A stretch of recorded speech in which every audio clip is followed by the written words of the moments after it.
ایوب علیہ السلام اسحاق علیہ السلام کی اولاد میں سے ہیں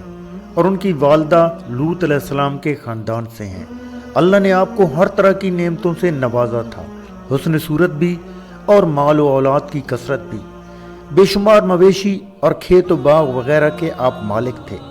جب اللہ نے آپ کو آزمائش و امتحان میں ڈالا تو آپ کا مکان گر پڑا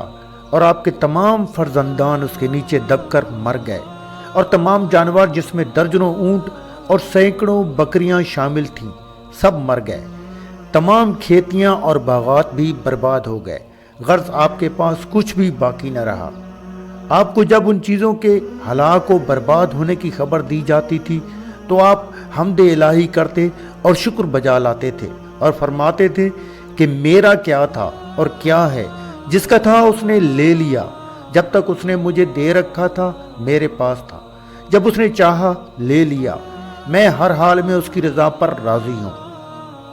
اس کے بعد آپ بیمار ہو گئے اور آپ کے جسم مبارک پر بڑے بڑے آبلے پڑ گئے۔ اس حالت میں سب لوگوں نے آپ کو چھوڑ دیا، بس فقط آپ کی بیوی جن کا نام رحمت بنت افرائیم تھا، جو یوسف علیہ السلام کی پوتی تھی، آپ کی خدمت کرتی تھی۔ سال ہا سال تک آپ کا یہی حال رہا۔ آپ آبلوں اور پھوڑوں کے زخموں سے بڑی تکلیفوں میں رہے۔ عام طور پر لوگوں میں مشہور ہے کہ معاذ اللہ آپ کو کوڑ کی بیماری ہو گئی تھی، چنانچہ بعض غیر معتبر کتابوں میں آپ کے کوڑ کے بارے میں بہت سی غیر معتبر داستانیں بھی تحریر ہیں، مگر یاد رکھیں کہ یہ سب باتیں سرتاپا بالکل غلط ہیں، اور ہرگز آپ یا کوئی نبی بھی کبھی کوڑ اور جذام کی بیماری میں مبتلا نہیں ہوا۔ اس لیے کہ یہ مسئلہ متفقن علیہ ہے کہ انبیاء علیہم السلام کا تمام ان بیماریوں سے محفوظ رہنا ضروری ہے جو عوام کے نزدیک باعث نفرت و حقارت ہیں، کیونکہ انبیاء علیہم السلام کا یہ فرض منصبی ہے کہ وہ تبلیغ و ہدایت کرتے رہیں، تو ظاہر ہے کہ جب عوام ان کی بیماریوں سے نفرت کر کے ان سے دور بھاگیں گے تو بھلا تبلیغ کا فریضہ کیوں کر ادا ہو سکے گا۔ الغرض ایوب علیہ السلام ہرگز کبھی کوڑ اور جذام کی بیماری میں مبتلا نہیں ہوئے، بلکہ آپ کے بدن پر کچھ آبلے اور پھوڑے پھنسیاں نکل آئی تھیں، جن سے آپ برسوں تکلیف اور مشقت جھیلتے رہے اور برابر صابر و شاکر رہے۔ پھر آپ نے بحکم الہی اپنے رب سے یوں دعا مانگی: بے شک مجھے تکلیف پہنچی ہے اور تو سب رحم کرنے والوں سے بڑھ کر رحم کرنے والا ہے۔ جب آپ خدا کی آزمائش میں پورے اترے اور امتحان میں کامیاب ہو گئے تو آپ کی دعا مقبول ہوئی، اور ارحم الراحمین نے حکم فرمایا کہ اے ایوب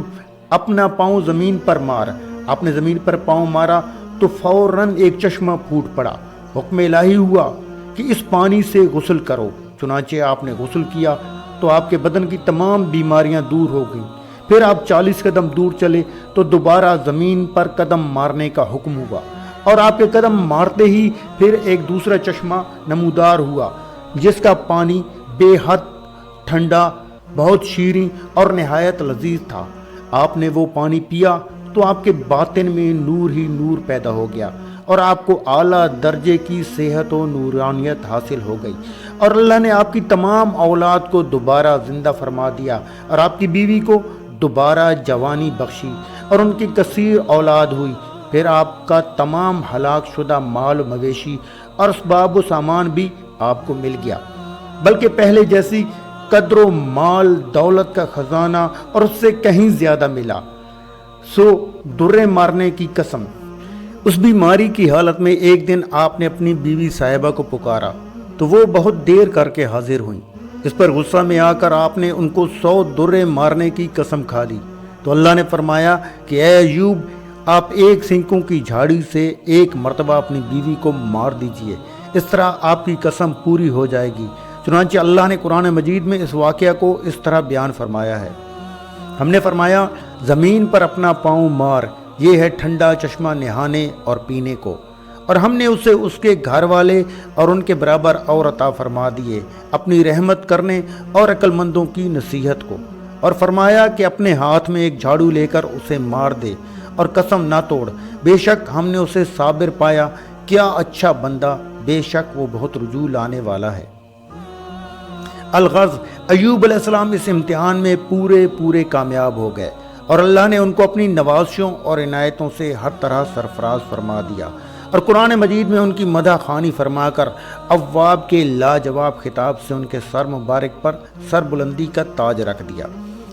ایوب علیہ السلام کے اس واقعہ امتحان میں یہ ہدایت ملتی ہے کہ اللہ کے نیک بندوں کا بھی اللہ کی طرف سے امتحان ہوا کرتا ہے، اور جب وہ امتحان میں کامیاب اور آزمائش میں پورے اترتے ہیں تو اللہ ان کے مراتب و درجات میں اتنی اعلیٰ سربلندی عطا فرما دیتا ہے کہ کوئی انسان اس کو سوچ بھی نہیں سکتا۔ اور اس واقعہ سے یہ سبق بھی ملتا ہے